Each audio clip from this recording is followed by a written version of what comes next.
Welcome to Behavioral Health Today, a podcast brought to you by the Triad Network. This podcast is designed to share trending topics occurring within the world and our communities and bring them a behavioral and mental health perspective. Welcome to Behavioral Health Today. I'm your host, Sharlee Dixon. My guest today is Amber Hollingsworth.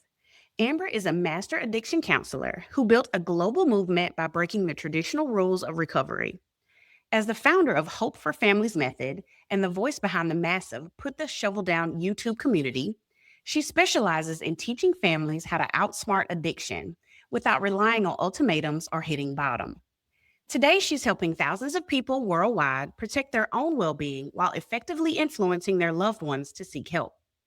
I'm excited to have Amber with me today, where we'll explore how families can dismantle the barriers of addiction by trading tough love and outdated stigmas for a rule-breaking strategy centered on connection, invisible intervention, and practical tools to outsmart denial. So, Amber, it's so great to have you on the show today. Welcome. Thanks for having me here, Sharlee. I'm excited about it. Absolutely, absolutely. So, Amber, you've shared that you've been dealing with addiction your entire life, first growing up in an addicted family and then later becoming a master addiction counselor. What was it about that dual perspective that brought you into this work? And then when did you realize that the traditional playbook, so to speak, for addiction treatment just wasn't enough? Well, even though I came from an addicted family, that's not really why I got in the field. I kind of accidentally got in the field. But I do think that coming from an addicted family gives me a really great perspective. Now, the family I grew up in, I had addicted parents, sister, grandparents, aunts, uncles, cousin, like it was rampant. But when you grow up in it, you don't even know that that's abnormal. So it wasn't even like I grew up in it and I knew that there was addiction and then I got in the field. It was more like I grew up in it and then I got in the field and then I knew how bad the addiction was. I mean, it was like pretty hardcore, as in like my mom was doing meth with my sister hardcore. Oh, So, wow. but as crazy as it's not like I didn't know that they used substances. I did. Like I don't have any memory of my Mimi whatsoever without a glass of vodka in her hand. But I wouldn't have put the label addiction on it because it was just my normal. Mm-hmm. Now, having said all that, I still feel like I had a pretty good upbringing. Now, my family, they didn't have a lot of resources or money, so that was hard for us. But as far as having, like my Mimi I mentioned, she was fabulous. She was wonderful. My mom was a great mom, but they still had those problems. And I feel like that helps me to be able to see that someone can be for real an addict, but also be a person at the same time. And that Absolutely. one thing doesn't necessarily override all of their other qualities. So I do think that background helps me tremendously in the field. Plus, I think if you look at, a lot of psychology people, they say you're just attracted to what you grew up in. I guess that's how I landed here and I stayed here because it just feels normal to me. Absolutely. And I completely agree with you on multiple things. So when we grow up in something, we just kind of see it as normal and not necessarily as this horrible thing. It just is, what it is and what we're used to. And you bring a great point, because a lot of times what we hear about, especially what we see on TV, is the addicts are people that are addicted to substances, or people that are just so horrible and they don't take care of their family, and they're just horrible people. But that just is not necessarily always the case. And so they're humans, they're people just like everyone else, and they have crutches just like everyone else. Right. And those crutches are addictions to substances, and of course, though, is not a positive thing, but they are still just regular people. Right. Yeah. If you would have asked me as a kid, I would have just said, I just thought I had the cool parents. Yeah. Everyone came to our house because I had the cool Yeah. parents. That's the way I thought about it at the time.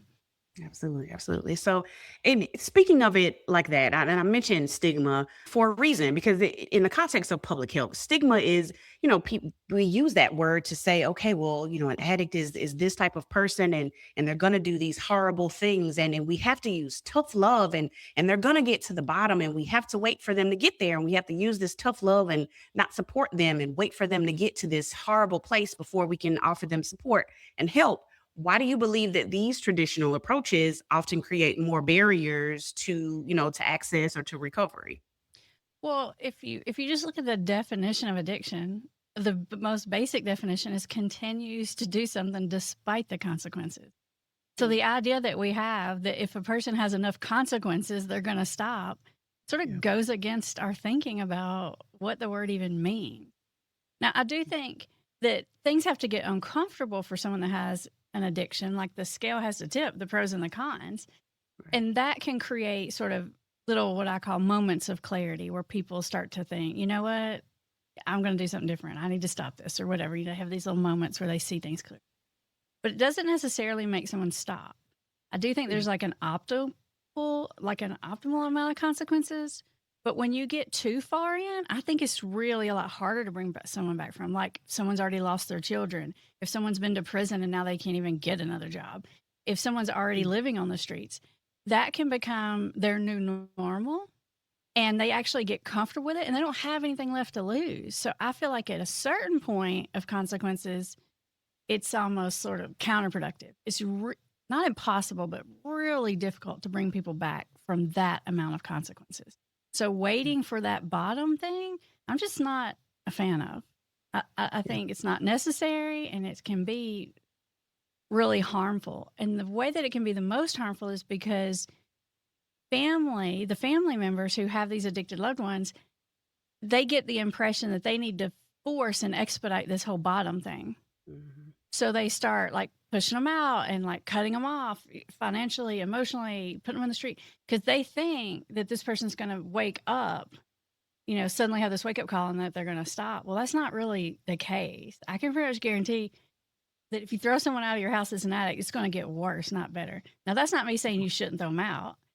There's plenty of reasons why you might should, but thinking that it's going to make them stop is not the one. That's not the reason to do it. Got you. And honestly, when you speak of that, it makes me think of the show Intervention. Yes. It was out. I can't remember right now what station that it came on, but that was kind of the premise of that show is, you know, we will bring everybody, all of your loved ones in the room. For those that haven't seen it, we'll bring all your loved ones in the room and we will have this big intervention and this kind of like a lot of drama, and everybody's telling you why you need to stop using or why you have to do these things. And sometimes it would work, but sometimes it wouldn't. Many times it didn't. And sometimes the people went and they would, you know, give you a little blurb at the end to tell you whether they stayed or not in treatment. And a lot of times the people didn't stay. And so you talk about in your approach, the invisible intervention. Can you explain that to us and how it's different and how kind of guiding someone towards recovery or access to recovery is different in an invisible intervention versus going the other way and making it be this big event? Right. So like on the show Intervention, which we've almost all of us have seen that, it shows the most severe cases. Most of those people were already at bottom, had been scraping along the bottom for years. Yeah. And I'm not necessarily opposed to that type of intervention, which is, I call it an old school intervention. It's really called a Johnson model intervention for that kind of case. But if you have a loved one who's still somewhat functioning, as in they're still going to work or going to school, or they're in denial, that kind of intervention isn't going to work in the long term. Like, you can have one, and sometimes you can leverage someone into going to treatment because you had one. But if someone's in denial and they don't really think it's a problem, they're going to keep using when they come out. So for me, if you're dealing with a super severe situation and maybe they get like legally mandated to treatment for like a long time, I'm cool with that, because sometimes they're so far gone that you have to get them clean for them to decide to get clean. And I'm like for it, all for it.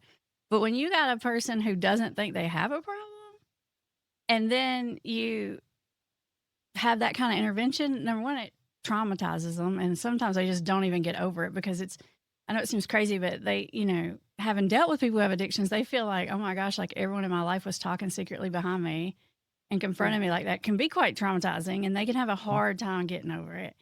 And some of them will go to treatment and some of them won't. So I think it's like, you got to look at where your loved one's at in this continuum and decide, if we're like at bottom and this person's going to like kill themselves imminently because of their drug use, do whatever you got to do. But if you're dealing with someone in denial, you got to do something different. And that's what the invisible intervention is all about. It's, how do I do a few things? How do I get a person out of denial? And how do I find that person's core internal motivators and harvest them out to make them want to change? So that when they decide to change, it sticks. And a lot of times with these people that are somewhat functional, they're able to do it without ever even having to go to treatment. But even if they do have to go, like maybe to detox or something like that, they're ready for it in a lot of ways. Like they're motivated to change. They have their own reasons. And so it tends to just stick a lot better. Okay, nice. And so how would you have conversations or lead families towards doing an invisible intervention with a family member or, coworker or whatever relationship? How would you lead someone there? The first thing you got to do is what you don't do. It's what you got to stop doing. This is more important than what you do. And what you got to stop doing when you have a loved one in this situation is you have to stop being what I call the bad guy. Like you have to stop playing the villain role. Because what happens when you're dealing with someone who's in denial and you're watching them, make these horrible decisions, ruin their life, your life too, probably, and anybody else that's living in the house. And so naturally you have the instinct, you just want to grab them up by the shoulders and say, what the heck? You got a problem. You got to stop doing this. You need help. That's our inclination. It would be mine. It would be anyone's. But it doesn't help because when you come at someone directly like that, it automatically, whether they know you're right or not, puts them in a defensive position. And so when you come at someone like that, they are naturally going to come back at you with why they're not that bad, why you're crazy and you think everyone's alcoholic because your brother was an alcoholic. They'll rationalize it. They'll minimize it. They'll gaslight you. They'll make it your fault. They'll throw all these defensive statements back at you. And not only is that hard for you as the family member to deal with, it's so frustrating, but every time you get that person to think that thought and say those statements, they're reinforcing that denial in their head. So it's actually making the denial worse. And then the person gets just preoccupied with thinking, yeah, they have a problem, and that problem is this family member. And the reason I know this is because I've been dealing with people who have addictions for 20 plus years, and it's all they can talk to me about. Like when they have that person, that if you can get them to come to therapy, it's the only thing they'll fixate on. And so until that family member, there's usually like a primary family member. Usually there's more than one, but there's like a main one. It's usually the spouse or the parent or something. And they're just fixated on that, and they cannot see their own problem because they're so wrapped up in what this other person is doing wrong. So step number one is you got to stop being the villain because they feel like you are their problem, not the addiction is their problem. And they're not going to be able to see it until you're not playing that role. And it's hard not to because you get sucked into it. It's a natural inclination and you're doing it from a good place. It's just not helpful. So that's the first step and the biggest step. And if you don't do anything else, you have already made your chances like way better if you just stop doing that. Yeah. And that's, the first step is already a huge step. Like that's a big one to eliminate that need to be, the scapegoat, the one that is the bad person, the creator of all the problems, the source of all the issues. So absolutely right. Agree because there. The Yep. addicted person is just preoccupied with the fact that you're controlling, you're critical, you're mean, you're negative, nothing they ever do is good enough for you. This is all this person is thinking about. They're preoccupied with the fact that you're all those things and they are resentful and all this stuff about that. So if we can just remove that, because that's really just a distraction from what the real problem is. So it's like the family member has to stop distracting the person from what's really going on over here. Right. Yeah. And so speaking of denial, I was looking through your YouTube, the Put the Shovels Down, kind of trying to just research and figure out, how, what you speak about, all of those things, just kind of in research, preparing for us to chat today. And in your information section, you say that you teach it that addiction is highly predictable and can be outsmarted. I'll be honest with you, Amber, I have never heard that before. And so I want you to tell me more about the idea that addiction is predictable. I don't think I've heard that, and I've been a social worker for quite a while now. I will be honest, I have not worked with addiction. I have worked with people who have been addicted, of course, but have not worked in addiction recovery. And so I'm very curious about that idea alone and how we can outsmart it. Right. So like if you've ever sat in any kind of recovery group and you hear a new person come in talking, you can literally see that person talking, myself or anybody else that's in recovery, and say, this is what this person's going to do tomorrow. And here's what they're going to say the day after that. And next week, this right here is going to go down. Because there's just a series of steps that people take when they're falling into addiction and when they're coming out, when they're in the recovery process. One of those steps, and this can last for years, is what I call bargaining. And it's this process of coming to terms with the fact that they have a problem. And it looks like, okay, I have a problem, but it's not that bad. Okay, I have a problem, but I can stop on my own. Okay, I'm drinking too much. I just need to drink beer and not liquor. Okay, I'm drinking too much. I just need to drink only on the weekends or special occasions. Okay, I just need to stop going out with those friends. And if I stop going out with those friends, I won't do cocaine anymore. This is bargaining. And it's, how do I keep this in my life and not let it go completely, but make it better? Trying to, in recovery, what they call manage it. They're trying to manage it. And it doesn't work. However, if you understand that that's part of the recovery process, then when the person's doing that, you don't get frustrated or mad. You're like, good. The way I see it is like, all right, because there's no way to skip that, but you can speed it up. And in my mind, it's like a series of check boxes. All right, where are we at? We're on step number 4. We're trying this. And I'm like, let's try it all. Let's get them out the way. And then I'm not frustrated when it doesn't work because I know it's not going to work. This is me sort of walking through this process with someone. And if you can have empathy for it, it like puts it on overdrive and makes them figure it out really fast. Because if you have natural consequences, which I could do like hours on natural consequences. Those are things that happen in the real world that you don't distribute. They're not punishments. They cannot come from you. They have to come from somewhere else. If you have those natural consequences, which will happen on their own if someone's addicted, and you have empathy for the person, that activates the learning center of their brain instead of the defensive emotional center of their brain. And they start to figure it out. And so when people come to me with these bargains, I'm like, well, sometimes that works, sometimes it doesn't. I don't know, but everybody's different. Let's figure it out. Tell me about your plan. And I'll say, let's do that. Let's write that down on your treatment plan. I like it. If it doesn't work, it's not a big deal because we got plan A, B, C, D. We're going to figure this out together. And then when it doesn't work, they're not even worried to come back and tell me, like, oh, I did it. I lasted good for 2 weeks. And then this happened. I'm like, oh, man. And then I just have empathy. Like, I feel bad for them because it's painful. When these plans don't work, it's because something bad happened and it's not fun. And if you have empathy with someone, they're like, why do I keep doing this? I always promise myself. And then they start talking to you out loud with all this change talk. And now they're telling me why they want to change, why they need to change. And they're giving me these little glimpses into their motivation that I can use to harvest forward instead of feeling frustrated. Like the family feels like, you always say that and it never works. And I'm so sick of that. And then when they say they're just going to drink on weekends and it's Thursday night and they're going for the beer, you try to stop them. I'm like, good Lord, don't stop them. We're trying to make this thing happen fast. We're trying to make this fail fast. It's a whole different way of looking at it. And it makes things go a lot faster and smoother.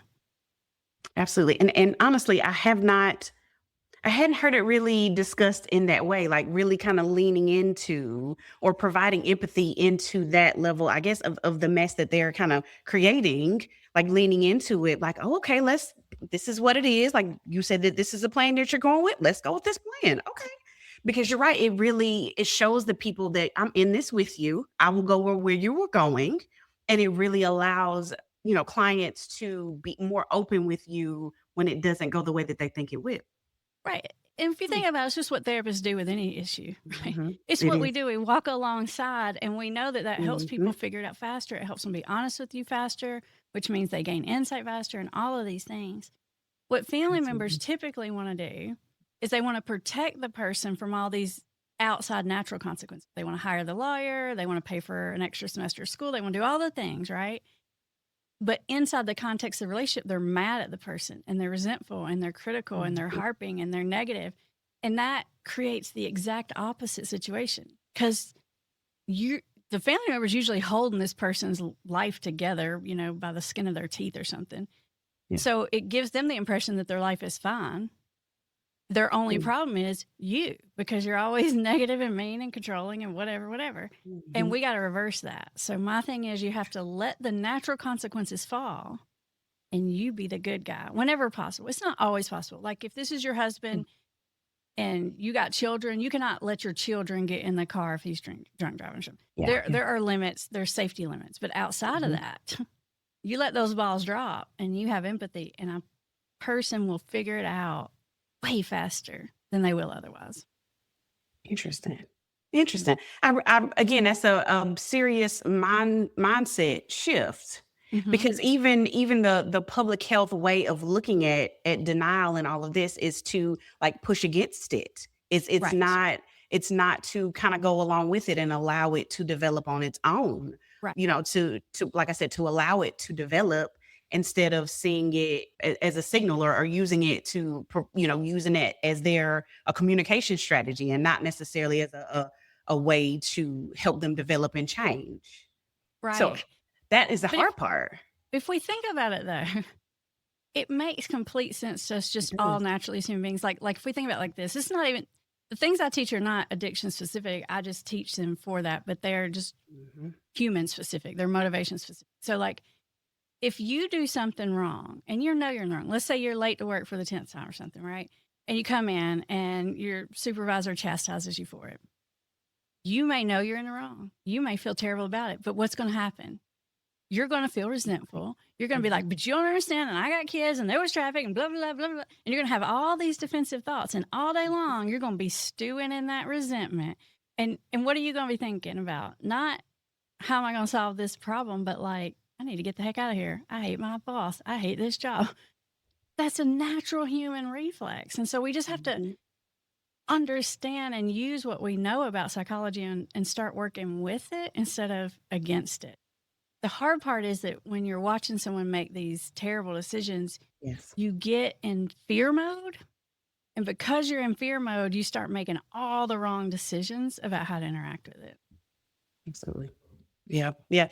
And that was going to be my next piece of this. So many times families, like, what you get to the point where you're like, well, what do I do? Like, you're watching them destroy their lives, maybe potentially destroy your own as well. Especially when you are, if you're married or whatever, and you're watching them destroy your life, Right. and you feel powerless watching them do these things. And you're kind of waiting for that bottom, because then you can do something. So how can families, begin to influence change without relying on that bottom to help them Right. make change? Well, they'll hit these little bumps, right?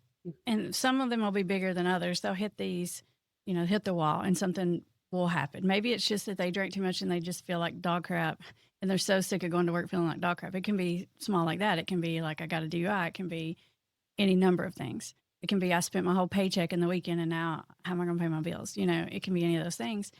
And they have these little moments where they're kind of mad at themselves. And if you can just use like what counselors do, just use reflective listening, just use mirroring, just use an empathetic statement. What's happening is you're taking someone in that moment or in where they're having that change talk and you're getting them to talk more about it, which does the opposite of when you're getting them to have the defense talk. Now we're growing the motivation part. So that's one piece of it.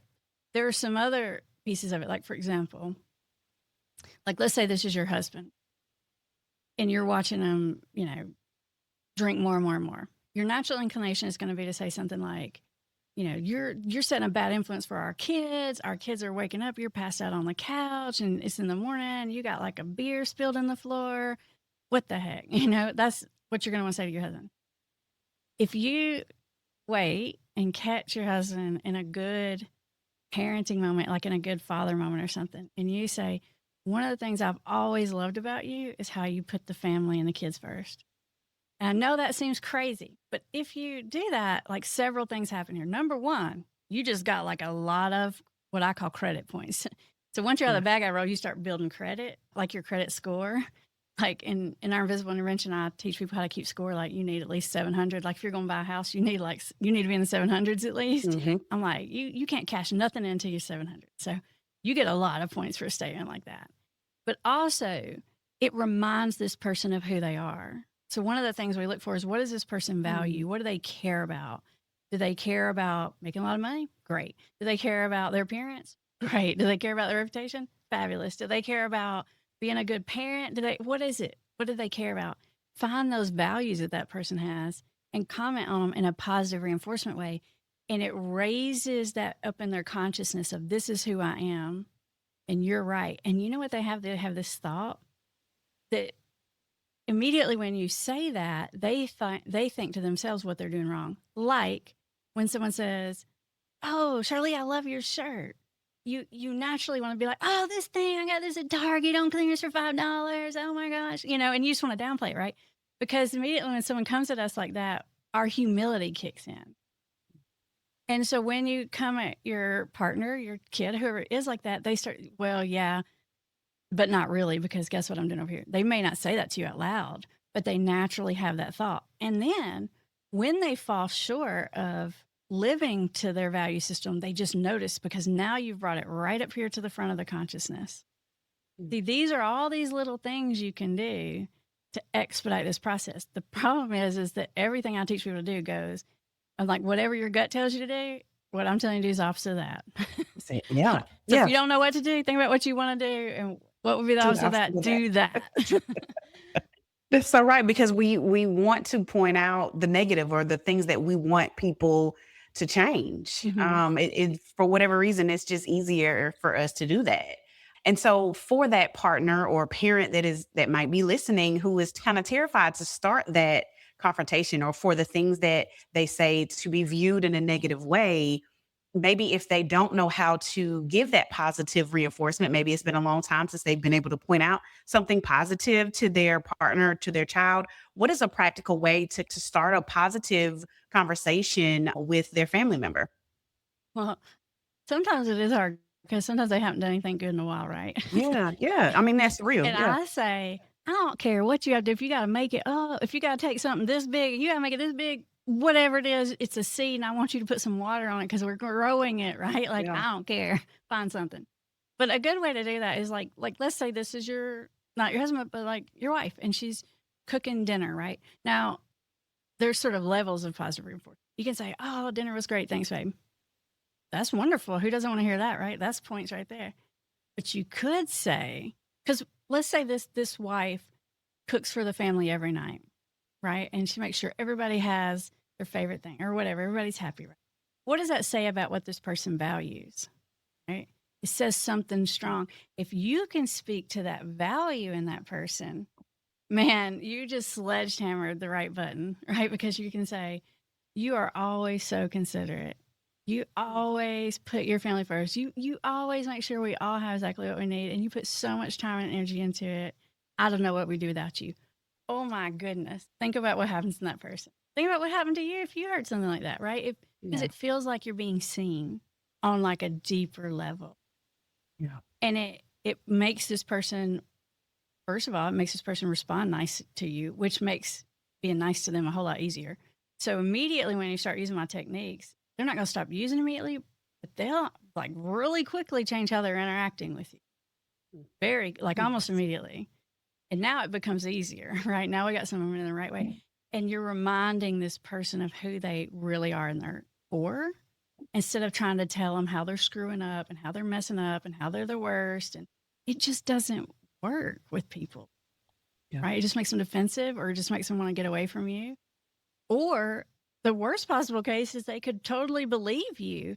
And then they're like, I am the worst human being. And that's the worst place you want to get someone, because then they just give up. Like you don't want to get a person to believe in all that, because they won't even try anymore. Right. Yeah. So, yeah. So just as we discussed, I know you work with both parents, spouses, family members. Mm-hmm. I know that there are different ways and different approaches that you use with each group, and you discuss leverage points.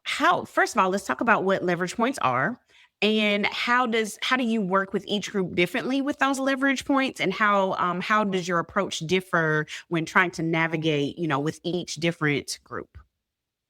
Well, I'm going to overgeneralize here, because when we're thinking about big groups, we have to do that a little bit. But Yeah. when we deal with like spouses, partners, they're furious, rightfully so. They're like, I did not sign up for this crap. What the heck? They're mad, and they're mad for good reason.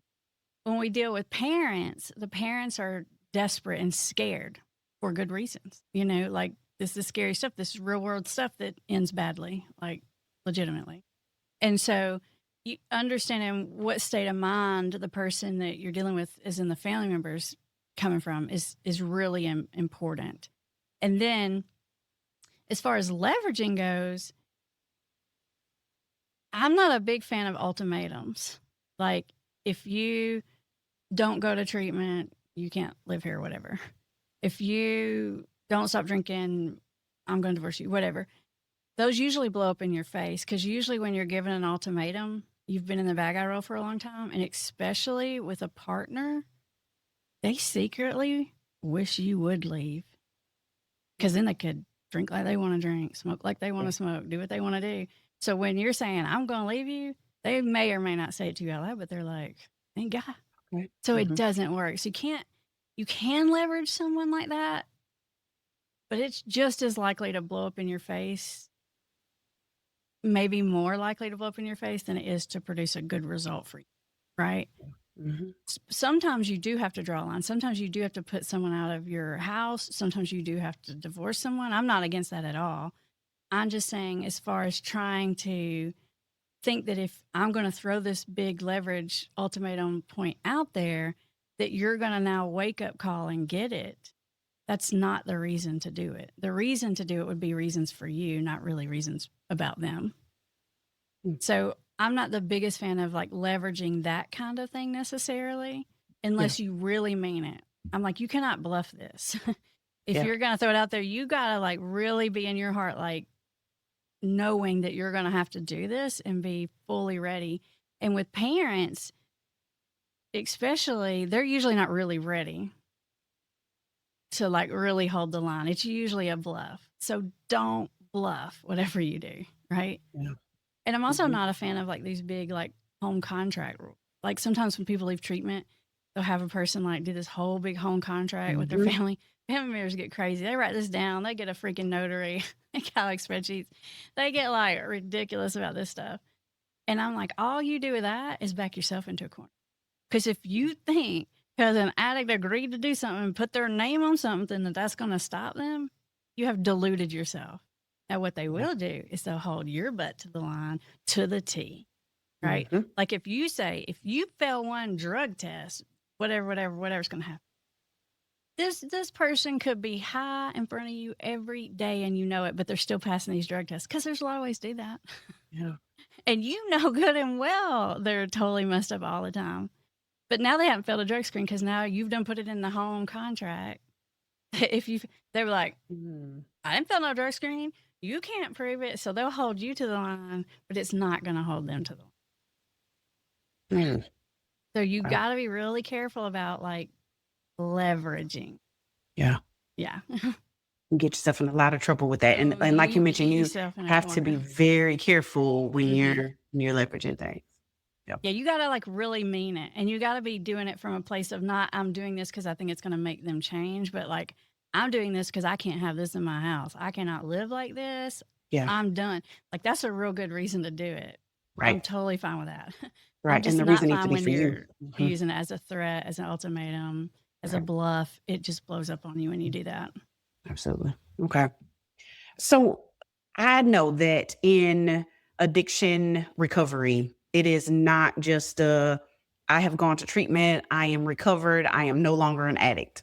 That is not really what happens, right? That's not what happens. I know that there is not a straight line, that there is no, once sober, you're going to be sober forever. There is going to be, some level of, I guess not for every person, but there is going to be some, some slipping, some, some setbacks there. So And oftentimes during that, there becomes some bargaining, which we've talked about before, promising some new limits, kind of back and forth there. How do family members kind of stay grounded through that process and through relapse, especially if they've seen some progress and seen their family members do well for a period of time, whether long or short, and they want to see it come back, or they've become used to, their family member being sober? Like, how do they stay grounded through all of that? That's such a good question, because there's sort of two pieces to it, and you're asking the right piece. How does the family member stay grounded, right? How do I stay emotionally in control? do Yeah. these techniques that Amber's about to tell me to do. I know she's going to make me do something, right? And so if you'll keep yourself calm, and one of the ways to do that is to sort of assess what this relapse means. Like, sometimes not even a relapse, sometimes just a bargain. Like, there's what I call treatment episode number 1, which is you go to treatment or counseling or whatever, and then you learn all about addiction, and you learn all about the brain, and you learn everything that's going to happen, and you think, yeah, that's interesting, but that's not really me. And so then you go and you learn it all, and you maybe stay sober for a little while, and then you go back to it because you're different. And then you prove all those things you learn in rehab true, right? That's round number 1, and that happens to everyone. So it could just be someone still in the bargaining phases like that. If we're still in the bargaining phases and you understand that this is really just round number 1, this is just part of my bargaining process. Because a lot of people go to treatment and they get sober for periods of time. In their mind, they're resetting. Like, it's like dry January. It's like, I'm going to take this break and I'm going to reset. And then when I go back to it, I won't be all crazy with it. I'll just normally, like, that's what they're thinking in their mind. So if you understand that, then you're ready for that, right? You're like, all right, let's do this. And you sit there and you hope when it goes, let's hope it goes quick. Because the last thing you want is for someone in that phase to like relapse a little bit and then nothing bad happens. And then it just keeps going. And now we're all the way back to denial. Like, when they relapse, I want everything they learned in treatment, I want it to happen, like, come true right there within a week. And then they're like, oh my gosh, yes, that. So you want it to roll fast. That's when they're in bargaining.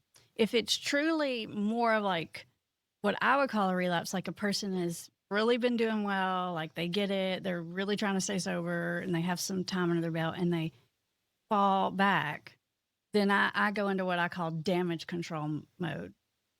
So what you want to do then, because your instinct is going to want to be to freak out. You got to go back to treatment. But, you're just like panicking, right? Don't do that. You want to minimize it. You don't want to maximize it. I know you want to maximize it, but don't maximize it. Because the way I deal with that, because what happens is if this person's really been trying and then they have a lapse, then they're like, I've screwed it up, I've ruined it. And that very quickly leads to the F-its. I'm already in the doghouse, I've already messed up. I guess I'm never going to be able to beat this thing. And then it just rolls. So the way I deal with that, I'm like, dude, this is a blip. This is such a blip. Like, let's analyze it. We're going to figure out what happened. No wonder that happened. We let this crack get in the armor. It's all right. We're cool. We got it. And I don't even tell people like what everyone else tells them. It's like, you got to go pick up a white chip. You got to start all over. I'm like, dude, if this has been going on a day or two and we had 6 months, I'm like, oh, we aren't starting over. Are you crazy? No, we're not starting over, right? If you had 6 months, and 180 days or whatever it is, I'm not going to give you yesterday and the day before that because you used. But if you sober today, then we're going to have 161 days, right? So I damage control it that way because it makes people feel like, okay, like I messed up. We're going to analyze this. It's not the end of the world. And I'm like, oh, we're getting right back on. This is a blip. So instead of maximizing it, I'm like, no, we're not going to make treatment. This is 2 days. No, you've not lost everything you had. We're right back on track here. So I teach family members to do that. And the person is much more likely to be able to pull it back together when you do that. If you go back to that old bad guy role and you're freaking out and you're threatening them with everything and all the stuff, it's probably just going to keep going and going and going. And you're going to end up right all the way back at the beginning. Gotcha. Makes sense. I mean, and again, I wouldn't have thought about it like that, but it makes complete sense because again, in my head, I'm like, go do this, get it right. What is wrong with you? But it makes complete sense. You make a big deal of it. And then oh no, instead of, okay, this is not a big deal. Let's just get back on the train. Like we could do this. I mean, it makes complete sense. Right. Because the person is thinking, oh my God, I'm never going to get this. I'm like, dude, you kidding me? You've been sober for 6 months. You've used 1 day out of 6 months. You're totally getting it. You what do you mean? You have it. And so it's just a reframe of helping that person look at it and they're like, yeah, you're right. I'm like, there's nothing different about being sober tomorrow as there was the day before. There's nothing different. There's nothing magical about that. And it makes it feel more doable, which is sort of one of the things that we teach is stop making it more scary, make it less scary. If it's less scary, we can look at it because it's not scary to look at. And if it's less scary, we're willing to try it. Right. Don't make it more intimidating. Yeah, absolutely. Wow. Okay. We kind of touched on this in the very beginning, but I want to dig a little deeper into it, into the people that have addictions, but see themselves as high functioning, still going to work, still, cooking for the family, still Hmm. doing all the things that they need to do. President PTA, whatever. Right, Yeah. right. Doing all Yeah. of the things, at the Yeah. soccer game, but maybe there's wine in the cup, or, Oh, yeah. going to work every day, but maybe, Hmm. smoking on the way, all of Hmm. the things, like doing everything they need to do, but then the addiction is still there. Right. How do we help people, the functional people, see the need for recovery before that situation becomes extreme? Right. I love talking about this particular population because these days I deal a lot with this population. Like a lot of Mhm. the people I see, they're not just functioning, like they're really successful. Like Right. I Like see a doing lot of great. business Yeah. owners, doctors, lawyers. Hmm. I mean, these people are smarter and more functional and successful than I am. Like, dang. So trying to say you're a drug addict, you're an alcoholic, Hmm. that's just not going to register. It Right. really is more about all these little steps that I've been teaching you, finding their values and pulling them forward. Mm. And so when I'm talking to someone, I'm listening for their strengths, something that I call your genius, which is sort of where your natural talents and gifts and skills meet your passion. That's your genius. Like, and it's just specific to you. And I'm listening for it and I'm collecting evidence. Like I'm listening to the stories they tell me. I'm literally keeping these little notes in my head. I'm going to bring it back up and I'm going to start using that as a way to help them. Two things. One, it's going to help motivate them to come back to who they really are. And two, when they start working on recovery and it gets tough, I'm going to say, dude, you done harder stuff than this before. Remember that time? And then I'm going to give the piece of evidence. Remember that time you did this? Remember when you told me about that? And then they're going to believe you because it's real examples from their life, not just like cheerleadery, like, oh, you can do it. It's like, no, I know you can do it because, and then I literally like name it off, all these things. And they're like, yeah. So listen for their strengths. Play into what works for them instead of fighting against. Okay. Nice. Before we close up today, I want to toot your horn a little bit. So you moved from private practice in South Carolina to reaching hundreds of thousands online with your YouTube channel. W- What does that success of your digital community tell us about the current gaps in public health to access for addiction? I know, right? The crazy thing is, for my whole career, I see the person that has addiction. So I work directly with the person that has addiction, but most of my online content is teaching family members, trying to Hmm. help them understand the person who has addiction. What do you say? How do you say it? And like my online content, it's very strategic, as you can see today, Sharlee. Like I feel like when family members, first of all, they're the ones looking for help. The addicts are not looking Yeah. for help. The Yeah. family members are desperate, like, somebody, please, God, help me. And when they go to like treatment centers, doctors, counselors, like family members, Al-Anon, they get told some version of, well, you're just going to have to back up, take care of yourself, Hmm. and maybe they'll hit a bottom and maybe they'll decide they want recovery for themselves. And when this is like your kid or your partner or your sister or something, like that's just That's not horrible. acceptable, Yeah. right?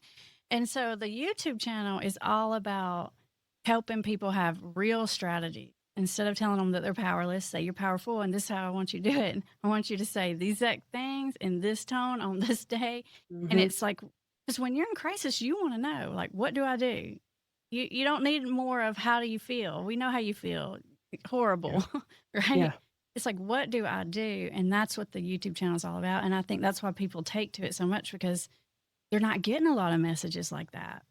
Right. Right. They're not And as they're not I, being I told that listen. anywhere. No, they're definitely not. And as I listened to just a few little snippets of it, I'm not sure what I expected to hear. But as I listened to it, I got the same message just as what you just told me. I'm thinking, oh, wait a minute. She's not talking to the addict. She's talking to the family member. She's talking to the people who are seeking the help to try to help their family. This isn't to the people who actually are in need of the treatment. So this is a different way to look at Right. getting help for their family. And it's like, huh.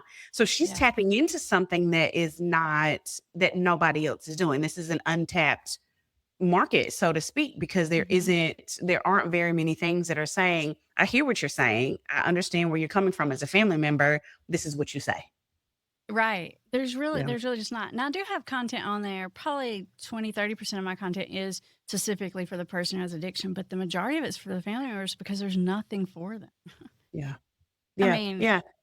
and I will say this because I usually start with this, because this is important. What I teach family members isn't fair. Okay. When you're the family member and you're listening to me talk, first thing you're gonna think is, "What? You want me to be nicer to them?" And you're gonna be mad about it because it's not fair. Because this person has treated you crappy. You've been handling all their responsibilities for a long time. They've gaslit you. They've done all these things, and you're gonna think it's not fair.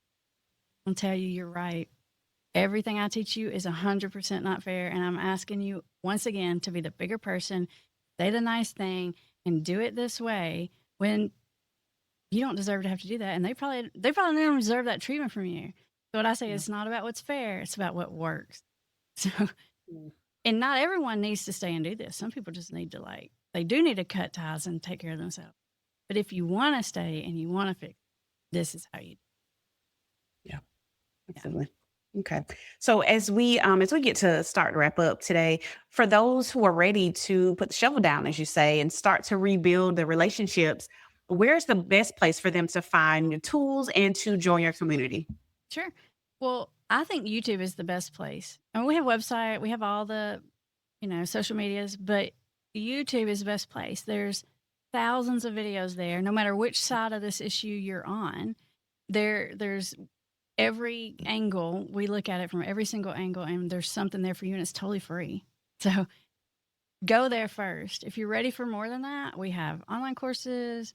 We do a thing every couple of months called Denial Breakthrough Challenges, which is for spouses of functional alcoholics. We have a lot of resources, but the place to start is YouTube. It's free. You're going to wrap your head around it. You're going to get almost all the way there just from YouTube. Thanks. Okay. Well, Amber, I really appreciate you speaking with us today. Thanks for having me. I appreciate it. And thank you to our listeners for taking the time to join us. You can follow us on our social media at Instagram, TikTok, LinkedIn, YouTube, and more at Behavioral Health Today. And if you like our show, make sure to give us 5 stars and leave us a review. As always, the resources for this episode and an archive of all of our other episodes can be found on our webpage at triadhq.com/BHT. And we look forward to having you back with us next time on Behavioral Health Today.